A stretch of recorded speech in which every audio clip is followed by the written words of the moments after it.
कोई भी आपको सिखा नहीं सकता, कोई भी आपको आध्यात्मिक नहीं बना सकता, आपकी अपनी आत्मा के अलावा कोई दूसरा शिक्षक नहीं है। हेलो मेरे प्यारे बच्चों, आपके अपने YouTube चैनल पीके क्लासेस 92 में आपका हार्दिक स्वागत है। दोस्तों, आज की जो हमारी वीडियो है वह है जूनियर असिस्टेंट के टेस्ट नंबर 6 पर। ये हम प्रैक्टिस सेट करेंगे। आज हम लोग टेस्ट पेपर करेंगे एक। आइए शुरुआत करते हैं। क्वेश्चन नंबर हमारा पहला है, जिसमें दिया गया है कि नीचे दिया गया कथन के बाद एक निष्कर्ष आता है। स्वयं किसी चीज़ को हल किए बिना दिए गए कथन के आधार पर दिए गए निष्कर्ष को समुचित रूप से मान्य अमान्य करने के लिए विकल्प को चुनना है। तो सेनाकर्मी यानी कि सैनिक बहादुर होते हैं। ठीक है, तो यहाँ पर दिया हुआ है कि जो सेनाकर्मी हैं, ठीक है, जो सेनाकर्मी हैं, सेनाकर्मी क्या है, बहादुर होते हैं। तो ठीक है, सेनाकर्मी जो है बहादुर होते हैं, तो हम एक सर्कल के अकॉर्डिंग बना सकते हैं कि सभी सेनाकर्मी जो है वो क्या होते हैं, बहादुर होते हैं। हम ऐसा बना सकते हैं, कुछ भी बना सकते हैं, जैसे सम का भी रिलेशन यहाँ पे बन सकता है। ठीक है, तो बहादुर होते हैं। और सभी सेनाकर्मी क्या हैं, रत्न प्राप्त करते हैं। जो सभी सेनाकर्मी हैं ये क्या करते हैं, सभी सेनाकर्मी ही जो है, यहाँ पर हम सभी सेनाकर्मी की अगर बात किया जाए तो सभी सेनाकर्मी जो होंगे वो क्या होंगे, रत्न प्राप्त करेंगे। सभी सेनाकर्मी जो हैं वो रत्न प्राप्त करेंगे। ठीक है, तो सभी सेनाकर्मी जो हैं ये रत्न प्राप्त करते हैं, तो यहाँ पे हो जाएगा रत्न प्राप्त करते हैं। इसका कह रहा है कि देवेश एक सैनिक है। जो देवेश है यानी किसी देवेश जो है वो क्या है, एक सैनिक है यानी कि सेनाकर्मी है। अब कह रहा है कि निष्कर्ष है कि देवेश रत्न प्राप्त करेगा। तो बिल्कुल है, क्योंकि देवेश जो है सेनाकर्मी है और सभी सेनाकर्मी रत्न हैं। ठीक है, यानी कि रत्न प्राप्त करेंगे। तो इसका मतलब यहाँ पे पहला जो हमारा निष्कर्ष दिया हुआ है, ये देवेश रत्न प्राप्त करेगा, तो ये बिल्कुल क्या है, सत्य है। ऑप्शन नंबर हमारा ए सही हो जाएगा यहाँ पे, क्योंकि गलत कह नहीं सकते और कह नहीं सकते ये भी निश्चित नहीं होगा। संभवतः सत्य है तो ये भी गलत होगा। ये तीनों के तीनों हमारे ऑप्शन गलत हो जाएंगे। यहाँ पे जो पहला विकल्प होगा वो पहला सही होगा, यानी कि देवेश रत्न प्राप्त करेगा, क्योंकि देवेश एक सैनिक है और जो है सभी सेनाकर्मी क्या है, रत्न प्राप्त करेंगे, इसलिए यहाँ पे पहला सही हो जाएगा। दूसरा नंबर है क्वेश्चन यहाँ पे कि 0, उसके बाद है 7 और उसके बाद है 26, 64 और 124। अब यहाँ पे हमें बताना है कि गलत क्या है। तो सिंपल सी बात समझिए कि यहाँ पे 1 का क्यूब अगर कर दें और -1 कर दें तो 0 आ जाएगा। इसके बाद 2 का क्यूब कर दें और 2 का क्यूब करके -1 कर दें तो 7 आ जाएगा। 3 का क्यूब करके -1 कर दें तो 26 आ जाएगा। लेकिन यहाँ ऑलरेडी ये 4 का क्यूब है, कौन, 64, इसलिए ये 64 बिल्कुल क्या होगा, अलग हो जाएगा। और यहाँ पर हम 5 का क्यूब करके -1 कर दें तो 124 आ जाएगा। तो जो भिन्न नंबर होगा वो हो जाएगा 64, यानी कि ऑप्शन नंबर सी। क्वेश्चन हमारा तीसरा है कि नीचे दिए गए एक बयान फर्स्ट और सेकंड नंबर के 2 निर्णय निकाले जाते हैं। आपको यह मानना है कि कथन में दी गई तथ्य सूचना सारे सत्य हैं, फिर सुनिश्चित करना है कि दिए गए कथनों के आधार पर सुझाए गए 3 निर्णयों में से कौन सा निर्णय तार्किक रूप से ठीक है। कथन दिया है कि दिल्ली में बड़ी संख्या में छात्रों के स्कूल से निकलने के बारे में रिपोर्ट किया गया है क्योंकि वे गरीब हैं तथा स्कूल के शुल्क को वहन नहीं कर सकते।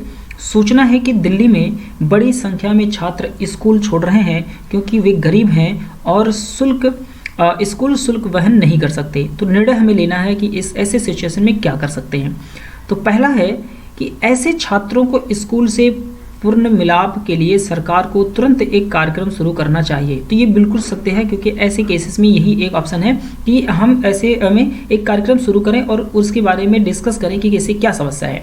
दूसरा है कि शुल्क जमा करने के लिए माता पिता को प्रेरित करना चाहिए। जब वो गरीब हैं और वो छोड़ रहे हैं इसी वजह से, तो उनको प्रेरित कैसे करेंगे कि वो शुल्क जमा कर दें। तो ये बिल्कुल गलत हो जाएगा। यहाँ पे केवल पहला यानी कि केवल फर्स्ट ठीक है, क्योंकि ये हमारा ऐसे छात्रों को स्कूल से पूर्ण मिलाप के लिए सरकार को तुरंत एक कार्यक्रम शुरू करना चाहिए। तो ये बिल्कुल सही है, पहला विकल्प यहाँ पे सही हो जाएगा। चलिए आगे बढ़ते हैं। क्वेश्चन नंबर अगला हमारा है, निम्नलिखित में से कौन सा शब्द दी गई सूची के प्रवृत्ति का अनुकरण करता है। ठीक है, इनकी प्रवृत्ति को अनुकरण करता है। यहाँ पे हमारे पास कुछ शब्द दिए गए हैं और शब्द के बाद यहाँ पे हमें क्वेश्चन मार्क है, कौन सा शब्द यहाँ पे सही होगा, हमें ये बताना है। पहले नंबर देखिए, यहाँ पे लिखा VISUAL और यहाँ पे AVARICE। तीसरे नंबर पे है SAVOUR। चौथे नंबर पे है SALVAGE और यहाँ पर अगला हमारा है SALIVA। तो मेरे प्यारे बच्चों यहाँ पे जो विकल्प होगा, यहाँ पे एक चीज़ ध्यान रखिएगा कि जो वी है, यहाँ शब्द को अर्थ के आधार पर नहीं करना है, ये ध्यान रखिएगा, अर्थ के आधार पर नहीं करना है, यहाँ लॉजिकल तरीका लगेगा, रीजनिंग के सवाल हैं। तो वी यहाँ पे देखिए पहले नंबर पे है, फिर यहाँ देखिए वी दूसरे नंबर पे है, फिर यहाँ देखिए वी जो है वो तीसरे नंबर पे है, फिर यहाँ देखिए जो वी है वो चौथे नंबर पे है, फिर यहाँ जो देखिए वी है वो पाँचवें नंबर पे है। इसका मतलब जो अगला वी आएगा वो छठे नंबर पे आएगा। तो यहाँ वी देखिए कितने नंबर पे, 3 और 1 4 है, तो ये गलत हो जाएगा। यहाँ वी कितने नंबर पे है, 1 2 3 और 4, ये भी गलत हो जाएगा, यानी कि सी नंबर भी कैंसिल। इसके बाद यहाँ देखिए 1 और 2 तीसरे नंबर पे वी है, तो ये भी कैंसिल हो जाएगा। यहाँ वी देखिए 1 2 3 4 5 और 6 नंबर पे यहाँ वी है, इसका मतलब छठे नंबर पे ही वी होना चाहिए था। इस वजह से ऑप्शन जो विकल्प सही होगा वो बी नंबर सही हो जाएगा। ठीक है, यानी कि इसमें वी पहले नंबर पे, इसके बाद इसमें वी दूसरे नंबर पे, इसमें वी तीसरे नंबर पे, और इसमें वी है वो चौथे नंबर पे, और इसमें जो वी है वो पाँचवें नंबर पे। तो अगला जो वी आएगा वो छठे नंबर पे हो जाएगा, यानी कि ऑप्शन नंबर यहाँ पे बी सही होगा। ठीक है, अगला क्वेश्चन है, क्वेश्चन नंबर हमारा चौथा है, पी के का पिता है। जो पी है वह के का पिता है। ठीक है, के का पिता है पी। अब इसके बाद है जे एक्स की भतीजी है। तो बच्चों यहाँ पे देखिए जे जो है वो एक्स की भतीजी है, तो इसका मतलब एक्स यहाँ हो जाएगा, और इनके कोई भाई होंगे या इनकी कोई बहन होगी। ठीक है, तो जिनका ये कौन है, जिनकी ये बेटी है, कौन है बेटी, जे, तभी तो ये भतीजी होगी, यानी कि जो जे है वो एक्स की भतीजी है। आर जे की माँ है। आर किसकी माँ है, आर जो है वो जे की माँ है। तो ध्यान देखिए आर जो है वो जे की माँ हो जाएगी यहाँ पर। तो इनके ये या तो कौन होंगे, अगर माँ है तो इसका मतलब यहाँ पे कौन है, ये इनके कौन हो सकते हैं, या इनके पिता ही होंगे, ये भी बात निश्चित हो गई है, तो ध्यान रखिएगा।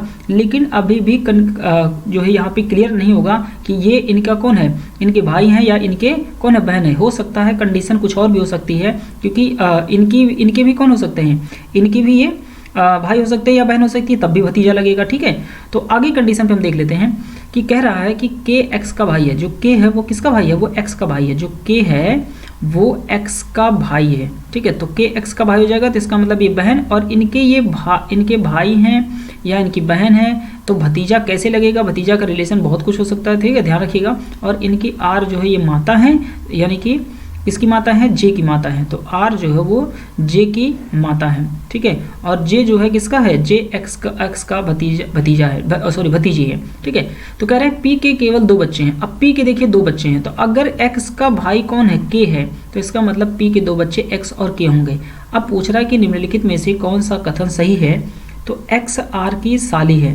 जो एक्स है वो आर की साली है, तो ये बात कैसे निश्चित है, क्योंकि इसका तो जेंडर ही नहीं पता कि ये इनके कौन है, बेटा है या इनकी बेटी है, यानी कि इनका भाई है या बहन है, यानी कि इनका रिलेशन यानी कि जेंडर नहीं पता, और ना ही हम इसका रिलेशन को फाइंड आउट कर सकते हैं। तो पहला ऑप्शन हमारा कैंसिल हो गया। अब दूसरा विकल्प हमारा कहता है कि एक्स के का भाई है। एक्स किसका भाई है, के का भाई है, तो इसका जेंडर नहीं पता, इसलिए यहाँ पे दूसरा भी गलत हो जाएगा। पी एक्स का पिता है, ये बिल्कुल सही होगा। क्यों, क्योंकि अगर के का पिता पी है तो एक्स का भी तो पिता होगा पी। अब ये मेल है या फीमेल है इसका जेंडर नहीं पता, लेकिन पी का तो जेंडर बिल्कुल क्लियर है, तो विकल्प यहाँ जो सही होगा वो सी नंबर सही हो जाएगा। अब अगले नंबर पे है एक्स जे का मौसा है, तो ये भी बात हम निश्चित नहीं कर सकते कि क्या रिलेशन बनेगा, इसलिए विकल्प यहाँ पे हमारा सी सही हो जाएगा।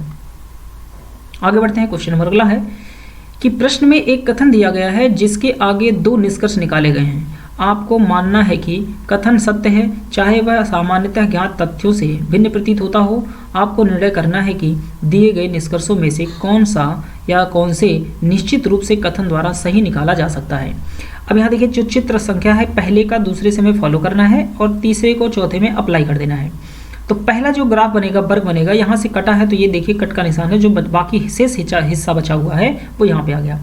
अब इस फिगर में ये हिस्सा कट जाएगा तो एक हिस्सा यहाँ पे एक जो बचा हुआ फिगर होगा ये हमारा आ जाएगा, यानी कि जो हमारा वर्ग बनेगा वो इस तरह से वर्ग हमारा बन जाएगा। ठीक है, जो विकल्प बनेगा यानी कि चौथा पहला तो होना नहीं है, दूसरा भी नहीं होगा, तो बचेगा यहाँ पे हमारा तीसरा, और चौथा भी कैंसिल हो जाएगा क्योंकि ये बराबर है टोटल। तो ये बराबर नहीं होगा क्योंकि ये थोड़ा सा टेढ़ा कटा हुआ है, तो इस शेप में बनेगा, तो ये देखिएगा सी नंबर की तरह। ऑप्शन हमारा हो जाएगा सी नंबर। आगे बढ़ते हैं, क्वेश्चन नंबर अगला है कि दिल्ली में प्रत्येक मानसून में बड़ी संख्या में लोग डेंगू से पीड़ित हो जाते हैं। अब यहाँ पे हमें कार्रवाई करनी है कि शहर के नगरपालिका प्राधिकरण को बरसात के मौसम में डेंगू की रोकथाम और नियंत्रण के लिए तुरंत कदम उठाने चाहिए। ठीक है, तो ये बिल्कुल क्या है, सही है ना। और दूसरा है कि दिल्ली के लोगों को बरसात के मौसम में अन्य शहरों में चले जाना चाहिए, तो ये बिल्कुल क्या है, गलत है। लोगों को मानसून के दौरान मच्छर भगाने वाले साधन उपयोग करने चाहिए, तो ये बिल्कुल सही है। तो पहला और तीसरा यहाँ पे अनुसरण करेगा, जिसका आंसर हो जाएगा डी नंबर आंसर हो जाएगा। आगे बढ़ते हैं नेक्स्ट क्वेश्चन। क्वेश्चन नंबर हमारा 8वां है कि जिस पृष्ठ पर 2 बिंदु हैं उसके ठीक सामने वाले पृष्ठ पर कितने बिंदु होंगे। ठीक है, तो 2 है तो इसमें देखिए एक कॉमन हमें दिख रहा होगा 5, यहाँ पर भी 5 है और यहाँ पर भी 5 है, दोनों में कॉमन नंबर हमारे 5 दिख रहे हैं। ठीक है, पहले और दूसरे डाइस में। तो हमें क्या करना है, पहले और दूसरे डाइस को मानक मान करके हम 5 लिखेंगे। 5 के बाद यहाँ पे क्लॉकवाइज रोटेशन में घूम जाना है, घड़ी की दिशा में घूम जाना है। तो 5 के बाद आ जाएगा 3 और 3 के बाद आएगा 2। फिर यहाँ पर है 5 और दूसरे डाइस में 5 के बाद फिर घड़ी की दिशा में घूमेंगे तो 5 के बाद आ जाएगा 4 और 4 के बाद आ जाएगा 6, बचा 1 और 5 का विपरीत 1 होगा, 3 का विपरीत 4 होगा, 2 का विपरीत 6 हो जाएगा। तो 2 बिंदु हैं तो उसके ठीक सामने वाले पृष्ठ पर कितने बिंदु होंगे, तो 2 का विपरीत 6 है, जिसका आंसर हो जाएगा डी नंबर, यहाँ विकल्प डी सही हो जाएगा। आगे बढ़ते हैं क्वेश्चन नंबर अगला हमारा 9 नंबर। इसमें पूछ दिया जा रहा है कि 6, 11, 25, 8, 6, 16 और प्रश्नवाचक चिन्ह उसके बाद 5 और 16 है। तो सबसे पहले हमें क्या करना है यहाँ पे कि 6 को हम आधा कर देंगे, यानी कि 6 का भाग करेंगे 2 में, और उसके बाद 11 का हमें क्या करना है, प्लस कर देना है 11 का दुगना करके। क्या करेंगे, 11 का दुगना करके। तो 11 दूनी 22 और प्लस करना है 6 का आधा करेंगे तो 3, तो 22 और 3 कितना हो जाएगा, 22 और 3 हो जाएगा 25। और उसके बाद यहाँ पे हो जाएगा 8 को हमें क्या करना है, आधा करना है, इसके बाद हमें प्लस कर देना है और 6 का गुणा कर देना है 2 में। तो 6 दूनी कितना हो जाएगा, 12 हो जाएगा यहाँ पर, और 2 का यानी कि 8 का जब हम 2 से भाग देंगे तो यहाँ बचेगा 4, तो 12 और 4 कितना हो जाएगा, 16। तो इसी प्रकार से हमें ऐसी संख्या का यहाँ आधा करना है जिसमें 5 जोड़ने पर कितना आ जाएगा, यहाँ पे 16 आ जाएगा। ठीक है, 5 दूना 5 का दुगना करने, तो 5 दूनी 10 हो जाएगा, और 10 यानी कि 10 में कितना हमें जोड़ना है, आज 16। तो 16 अगर हम लिख दें तो यहाँ पे डी नंबर विकल्प को अगर देखा जाए तो 16 का आधा हो जाएगा, यानी कि 16 का आधा, और यहाँ पर 5 लिखा हुआ है तो 5 का हम दुगना करेंगे तो कितना हो जाएगा, 10। तो 5 दूनी 10 और 16 का आधा कितना, 8 है। ठीक है, तो इसका मतलब यहाँ पे 18 हो जाएगा। तो ये बिल्कुल हमारा क्या हो जाएगा, गलत हो जाएगा, जिसमें हम उठा लेते हैं यहाँ पे ऑप्शन किसको, 12 को। ठीक है, तो जब 12 को उठा लेते हैं यहाँ पे तो इसका मतलब यहाँ पे जो बनेगा हमारा, तो 12 का आधा, यानी कि हम 16 की जगह पर यहाँ पर 12 कर देते हैं, और 12 का आधा कितना हो जाएगा, यहाँ पे 6 हो जाएगा। तो देखिए 10 और 6 कितना हो गया, 16 हो जाएगा। तो यहाँ पर विकल्प जो बनेगा वो हमारा सी नंबर आंसर हो जाएगा, यानी कि 12 हो जाएगा। ठीक है, ऑप्शन नंबर सी हो जाएगा। 12 का आधा 6 और उसके बाद 5 का दुगना 10, तो 10 और 6 कितना हो जाएगा, 16, जो कि यहाँ पर आंसर हमारा 16 आ जाएगा। आगे बढ़ते हैं, क्वेश्चन नंबर हमारा अगला है 10 नंबर कि सभी सेब संतरे हैं। तो सभी सेब जो है वह संतरे हैं, तो सभी सेब हो जाएगा यहाँ पे संतरे। ठीक है, सभी सेब संतरे हैं, और सभी संतरे केले हैं। तो सभी संतरे जो हैं वो क्या है, वो केले हैं। तो यहाँ पर विकल्प हमारा जो डायग्राम बनेगा वो इस प्रकार से डायग्राम बन जाएगा। अब कह रहा है कि कुछ सेब संतरे नहीं हैं, तो कुछ सेब संतरे नहीं है, यह बात निश्चित नहीं है, इसलिए ये गलत हो जाएगा। कुछ संतरे केले नहीं है, तो कुछ संतरे केले नहीं है, ये भी बात निश्चित नहीं, इसलिए गलत हो जाएगा। और सभी सेब केले हैं, देखिए सभी सेब जो है क्या है, केले हैं, तो ये बिल्कुल क्या होगा, सही हो जाएगा, तीसरा नंबर। और चौथा है कि सभी केले संतरे हैं, तो सभी केले संतरे कभी हो नहीं सकते, तो ये भी क्या होगा, गलत होगा, जिसका आंसर हो जाएगा यहाँ पे सी नंबर, यानी कि तीसरा परफेक्ट रूप से यहाँ पे आंसर मैच करेगा। क्वेश्चन नंबर अगला हमारा है 11 नंबर में कि नीचे दिए गए चित्र में कितने त्रिकोण है, यानी कि त्रिकोण का मतलब त्रिभुज यहाँ पे गिनना है। तो सबसे पहले देखिए यहाँ से लेकर के यहाँ तक अगर हम बात कर ले, गिन लिया जाए, तो सबसे पहले इन्हीं में बनेगा, कितने बन जाएंगे ट्रायंगल यहाँ पे, 3। तो 3 यहाँ पर बनेगा, तो 3 यहाँ पर बनेगा, और फिर इस कॉर्नर पर भी 3 बनेगा, और फिर इस कॉर्नर पर भी 3 बनेगा। तो 3, 3, 6, 3, 9 और 3 कितना हो जाएगा, 12 हो जाएगा। अब ये जो बीच का बॉक्स बनता है इसमें टोटल बनेंगे कितने, 8। तो 12 में 8 जोड़ देंगे तो 12 8 कितना हो जाएगा, 20, यानी कि कुल त्रिभुजों की संख्या जो होगी वो 20 हो जाएगी। तो विकल्प हमारा कौन सा फॉलो करेगा, यहाँ पे डी नंबर, यानी कि 20 यहाँ पे टोटल नंबर ऑफ ट्रायंगल होंगे, यानी कि त्रिकोण होगा। आगे बढ़ते हैं, क्वेश्चन नंबर अगला हमारा है 5 विद्यार्थी है MNO P तथा Q एक पंक्ति में खड़े हैं। ठीक है, O जो P के बाईं ओर से तीसरा है, ठीक, O जो है P के बाईं ओर से तीसरा है, तो हमने O को यहाँ बैठा दिया और P को यहाँ बैठा दिया, और P के बाईं ओर तीसरा है तो 1, 2 और तीसरे नंबर पे कौन बैठ गया, O बैठ गया। अब यहाँ पे देखिएगा कि एक पंक्ति में लोग खड़े हैं, तो हमें तो ये नहीं पता कि लोग कहाँ देख रहे हैं। ठीक है, तो ऐसे केस में हमेशा आप उत्तर की दिशा की तरफ मान करके सवाल को लगाएंगे उत्तर डायरेक्शन में, तो जिसका दायां ये होगा और इसका बायां ये हो जाएगा। तो P के बाएं तीसरे स्थान पर कौन बैठा है, O, जो P के बाईं ओर तीसरा है, यानी कि O बैठा है। m के निकटतम दाईं ओर है, और m के निकटतम दाईं ओर कौन है यहाँ पे, o की बात हो रही है, m के तुरंत दाहिनी ओर है, ठीक है। और q के बाईं ओर से दूसरा है, और q के बाईं ओर से दूसरा है, इसका मतलब यहाँ पर q बैठ जाएगा और q के बाईं ओर से दूसरा हो जाएगा, ठीक है। q जो किसी भी छोर पर नहीं है, q किसी भी छोर पर नहीं है, तो देखिए किसी भी छोर पर q नहीं बैठा हुआ है। और टोटल व्यक्ति कितने हैं, 5, तो 1 2 3 4 5 लोगों को हमने बैठा दिया, जो बचा है वो ऑटोमेटिक यहाँ बैठ जाएगा, कौन बचा है, n बचा है, ठीक है। और कंडीशन है q जो किसी भी छोर पर नहीं है, m के दाईं ओर से तीसरा है, यानी कि m के दाईं ओर से तीसरा, देखिए m के दाईं ओर से तीसरा भी कौन बैठा है, q बैठा है, तो ये बिल्कुल परफेक्ट बैठ गए हैं, सेटिंग में कोई दिक्कत नहीं है। अब सवाल जो पूछा है कि p पंक्ति के एक छोर पर है, देखिए p जो है पंक्ति एक छोर पर, भाई ये भी बिल्कुल ठीक कंडीशन है। तो कह रहा है तब बीच में कौन खड़ा है, तो बीच में कौन खड़ा होगा, n हो जाएगा, ये जो सबसे सेंटर में खड़ा है, जिसका आंसर होगा वो हमारा बी नंबर आंसर हो जाएगा। आगे बढ़ते हैं, क्वेश्चन नंबर अगला हमारा है नेक्स्ट नंबर, कि सभी पालतू प्राणी पक्षी हैं, यानी कि जो सभी पालतू प्राणी हैं वो क्या है, पालतू प्राणी वो क्या है, पक्षी हैं, ठीक है। ये हो जाएंगे पक्षी, यानी कि सभी पालतू प्राणी वो पक्षी हो जाएंगे। तो हमारा जो डायग्राम बनेगा वो इस तरह बन जाएगा। कुछ पक्षी क्या है, मछलियां हैं, तो जो कुछ पक्षी हैं यानी कि कुछ पक्षी ये हो जाएंगे, और ये क्या है, ये मछलियां हैं, तो यहाँ पर जो बनेगा वो मछलियां बन जाएगा। अब निष्कर्ष निकालना है कि कुछ मछलियां पालतू प्राणी हैं, तो मछली यहाँ है, पालतू प्राणी यहाँ है, तो एक कुछ हैं, तो ये बिल्कुल निश्चित नहीं है, इसलिए इसको गलत कर देंगे। सभी पक्षी मछलियां हैं, तो सभी पक्षी जो है मछलियां हैं, ये भी कहना मुश्किल है, इसलिए ये भी क्या हो जाएगा, गलत हो जाएगा, जिसका आंसर हो जाएगा कोई भी निष्कर्ष अनुसरण नहीं करता, यानी कि विकल्प नंबर हमारा क्या हो जाएगा, सी नंबर हमारा विकल्प हो जाएगा। आगे बढ़ते हैं, क्वेश्चन नंबर अगला है कि एक भाई अपनी बहन से 6 साल बड़ा है और 7 साल पहले उनकी उम्र का गुणनफल 72 था, तो भाई की उम्र क्या होगी, ठीक है। तो भाई की उम्र क्या हो जाएगी, तो दोस्तों यहाँ पे हम मान लेते हैं कि माना बहन की आयु x वर्ष है, ठीक है। हम मान लेते हैं, माना जो है बहन की आयु जो है, बहन की आयु वो हो जाती है कितने साल, x वर्ष हो जाती है, ठीक है, वो x वर्ष हो जाती है। इसके बाद हम मान लेते हैं तब भाई की आयु जो होगी, ठीक है, तब भाई की आयु जो होगी, भाई की आयु जो हो जाएगी, ये हो जाएगी कितना, x प्लस 6 वर्ष, ठीक है, x प्लस कितना हो जाएगा, 6 वर्ष हो जाएगा, क्योंकि ये 6 साल क्या हैं, बड़े हैं, ठीक है, 6 साल बड़ा है। 7 साल पहले की बात कर रहे हैं, तो 7 साल पहले अगर हम क्वेश्चन के अकॉर्डिंग देखा जाए तो x माइनस हम क्या कर देते हैं, 7 कर देते हैं। 7 साल पहले यानी कि हमने भाई की उम्र से 7 साल घटा दिया, और उसके बाद यहाँ पे x माइनस हमने कर दिया 1, यानी कि x माइनस 1 यानी कि बराबर कितने साल का, 72 साल का, यानी कि 7 साल पहले उनकी उम्र का गुणनफल कितना होगा, 72 था। तो हम 7 और 1 का अनुपात मान लेते हैं, 7 साल पहले की बात है, तो 7 और 1 का हमने गुणनफल जो इनका होगा वो कितना हो जाएगा, इनका हो जाएगा 72 साल, ठीक है, यानी कि 72 साल हो जाएगा। क्लियर हो गया।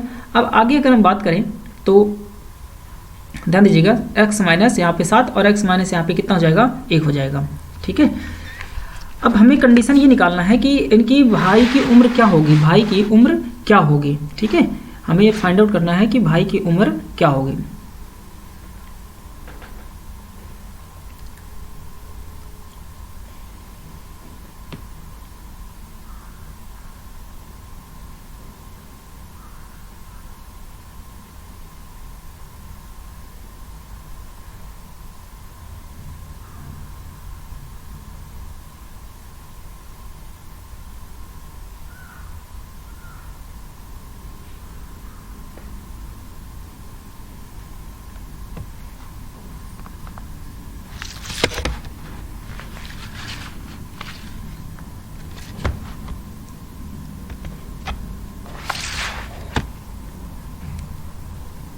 तो यहाँ पे हमें फाइंड आउट करना था कि भाई की उम्र क्या होगी, ठीक है।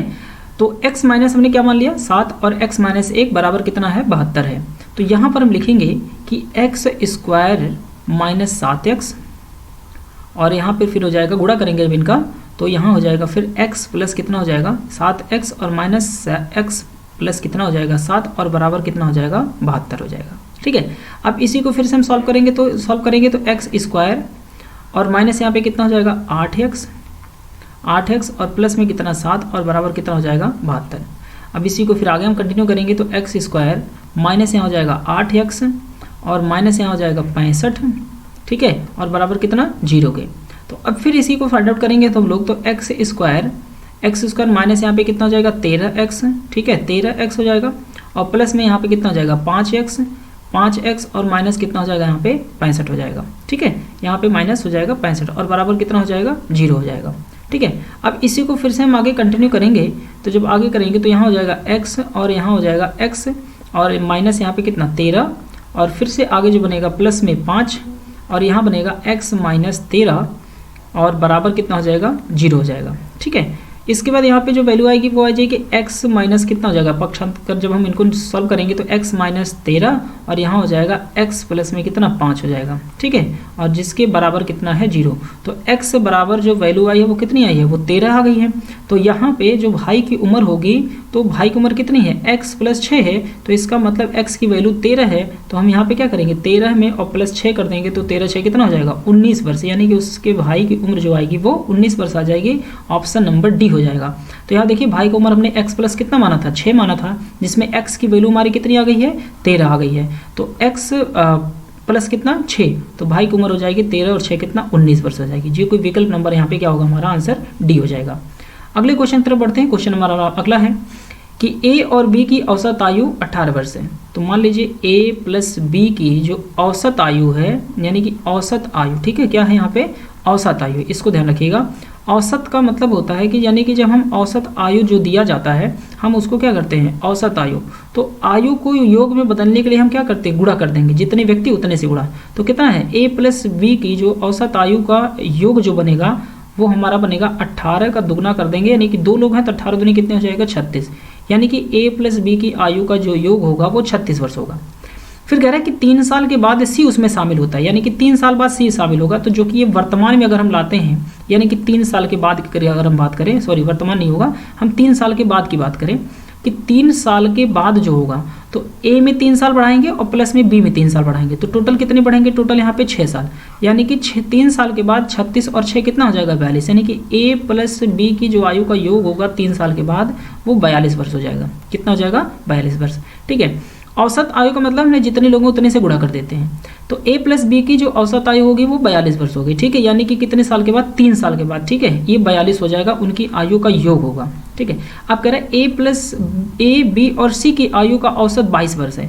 तो अभी जो है a प्लस बी प्लस सी का जो औसत आयु 22 है, तो यहाँ हमें योग में बदलने के लिए जितने लोग उतने से गुणा, तो 22 का गुणा 3 में करेंगे तो 22 तिया 66 वर्ष हो जाएगा, यानी कि सी के मिलने से इनकी औसत आयु जो होती है 22 होती है, तो 22 का हमने 3 में गुणा कर दिया तो 66 वर्ष इनकी आयु का योग हो गया।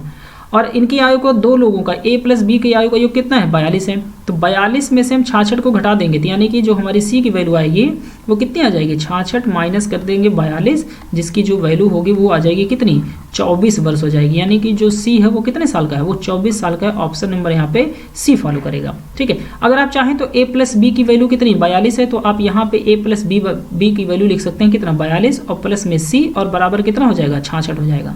तो सी निकालने के लिए हमें क्या करना, 42 को इधर ले जाएंगे तो माइनस कर देंगे, तो 66 माइनस यहाँ पे 42 हो जाएगा, बराबर कितने साल का 24 वर्ष हो जाएगा। तो सी जो है वो 24 वर्ष का है। तो दोस्तों ये इस वीडियो में 15 क्वेश्चन थे टेस्ट पेपर के रूप में।